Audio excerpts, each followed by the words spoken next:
शहडोल जिले में 30 जून से रेत उत्खनन परिवहन पर प्रतिबंध लगा हुआ है। बावजूद इसके रेत के कारोबारियों द्वारा रात के अंधेरे में रेत उत्खनन कर परिवहन किया जा रहा था, जिसका जिले के व्यवहारी के गद्दावर नेता व समाजसेवी रिंकू सिंह द्वारा विरोध कर उत्खनन परिवहन पर रोक लगवाई गई। लेकिन उन्हें प्रतिबंधों के बावजूद रेत उत्खनन कर परिवहन पर रोक लगवाना इतना महंगा पड़ा कि उल्टा उन्हीं के खिलाफ मामला कायम कर दिया गया, जिसे अब रिंकू सिंह कुछ लोगों द्वारा राजनीतिक षड्यंत्र के तहत मामला कायम करने की बात कह रहे हैं।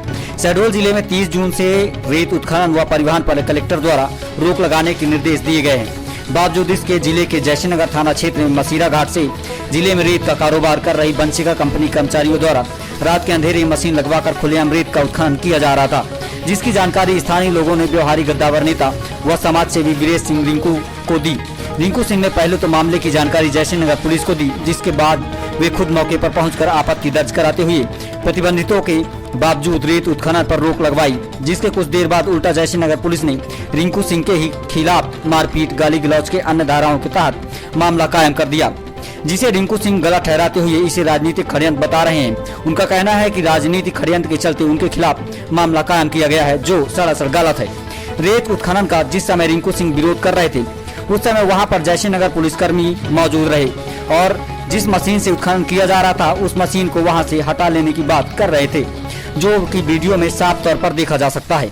बावजूद इसके जयसिंहनगर पुलिस द्वारा प्रतिबंधों के बावजूद मशीन लगाकर रात के अंधेरे में रेत उत्खनन कर रहे लोगों के खिलाफ मामला कायम करने की बजाय उल्टा रिंकू सिंह के खिलाफ मामला कायम कर दिया गया, जो पुलिस के इस कार्य प्रणाली पर सवालिया निशान खड़ा करते हुए कई तरह के सवालों को जन्म दे रही है।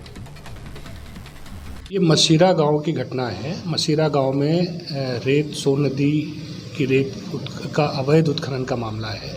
वहाँ पर 30 तारीख के बाद, जैसा कि सभी को मालूम है, प्रतिबंध लगता है। वहाँ से मशीनें नदी में लगा के अवैध उत्खनन कर रहे थे। 30 तारीख से रोक थी। 1 तारीख से ग्रामीणों का फ़ोन आ रहा था। मैंने 2 तारीख की सुबह ही एसडीएम साहब को, एसडीओपी साहब को, टीआई साहब को फ़ोन लग करके बताया कि वहाँ के लोग फ़ोन कर रहे हैं कि अवैध उत्खनन हो रहा है, उस पर आप रोक लगाइए, मशीनों को नदी से बाहर करवाइए। उन्होंने बोला मैं करवा दूंगा। शाम को फिर फ़ोन आया, मैंने फिर टीआई साहब को बोला कि वहाँ पर अभी भी अवैध उत्खनन हो रहा है, आप रोक लगवाइए। उन्होंने कोई कार्रवाई नहीं की। सबसे पहले सूचना हमने इन तीनों लोगों को दी, एसडीएम, एसडीओपी, टीआई, पर कोई कार्रवाई नहीं हुई। रात को 10 बजे दोबारा हमारे पास जब फ़ोन आया तो मैंने उनसे बोला कि भाई आप कार्रवाई नहीं कर रहे हैं, हो सकता है कोई विवाद की स्थिति ना हो जाए। वहाँ पर चूँकि कंपनी वंशिका ग्रुप काम कर रही है, पूरे ज़िले का ठेका ली हुई है, वहाँ पर उनके पास हथियारबंद लोग रहते हैं, भिंड मुरैना के लोग रहते हैं, जिससे गाँव वालों में दहशत रहती है। तो आप जाके उस पर रोक लगाइए, ये ठीक नहीं है। वहाँ पर जब वहाँ कोई भंडारण नहीं है, कोई खदान वैलिड नहीं है, तो फिर क्यों वहाँ पर लोग हैं, क्यों मशीनें खड़ी हैं? तो 10:30-11 बजे उन्होंने पुलिस को भेजा। जैसा कि आप वीडियो में भी देख सकते हैं, पुलिस मशीन को निकलवा रही है। पुलिस कह रही है कि अवैध मत करो और मशीन को बाहर करो। उसके बाद जब इन लोगों ने, गांव वालों ने बार बार फ़ोन किया तो मुझे जाना पड़ा। मैं जाके वहाँ पर समझाइश दिया, आपस में लोगों को विवाद की स्थिति ना बने, और बात को समाप्त करके वहाँ से मैं चला आया। कोई विवाद या कोई झगड़ा, कोई ऐसी बातें हुई नहीं। दूसरे दिन मुझे पता लगा कि मेरे ऊपर एफआईआर हो गई, जबकि वहाँ ना कोई विवाद, ना कोई झगड़ा, ना कुछ था।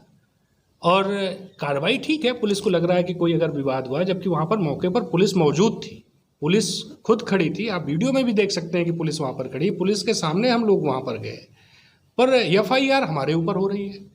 अगर पुलिस वहीं पर मशीन निकाल रही है तो मशीन या कि कॉन्ट्रैक्टर या कि कंपनी के ऊपर कोई कार्रवाई नहीं। आप पुलिस वाले खुद कह रहे हैं कि आप अवैध कर रहे हो और कार्रवाई उनके ऊपर नहीं, कार्रवाई मेरे ऊपर। ये क्या है? ये गलत है। मेरा निवेदन शासन प्रशासन से भी है कि शासन की नीतियों का सही से पालन कराएं। सरकार ऐसा कभी नहीं चाहती है। दूसरी चीज़, प्रधानमंत्री आवास के लिए 1 टाली रेत मिलना मुश्किल है। उसके लिए पटवारी से लेके और तहसीलदार तक, एसडीएम तक, सब लोग उसको पकड़ के और रात-रात की कार्रवाई करते हैं। और इतने बड़े बड़े ट्रेलर में और ट्रकों में ओवरलोड जा रहा है, उस पर नज़र नहीं है।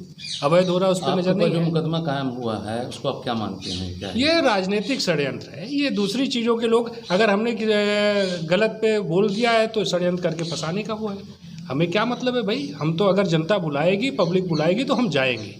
कार्रवाई ठीक है, अगर इनको लगता है प्रशासन को कि हमारे ऊपर मुकदमा हो तो हो, और मुझे उम्मीद, चूँकि मुझे ज़्यादा उम्मीद है यहाँ के पुलिस प्रशासन से भी है। हमारे कप्तान बड़े ईमानदार, बड़े अच्छे हैं, इसलिए मुझे लगा था कि सभी चीज़ें सही होंगी और उम्मीद भी है कि सही होगी। इसकी सही जांच कराएं और गलत अगर FIR है तो उसको ख़त्म करना चाहिए। जो कि जानकारी मिली थी, रात में कुछ विवाद हो रहा था तो वहाँ पर पुलिस गई थी।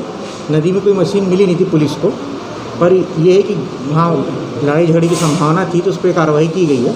अगर कोई ऐसी अवैध गतिविधि होती है तो उसके लिए संबंधित विभाग बने हुए हैं, उनको सूचित किया जाना चाहिए और उनके द्वारा करा गया कि ना कि किसी व्यक्ति द्वारा स्वयं कानून को हाथ में लेने की कोशिश नहीं की जाना चाहिए।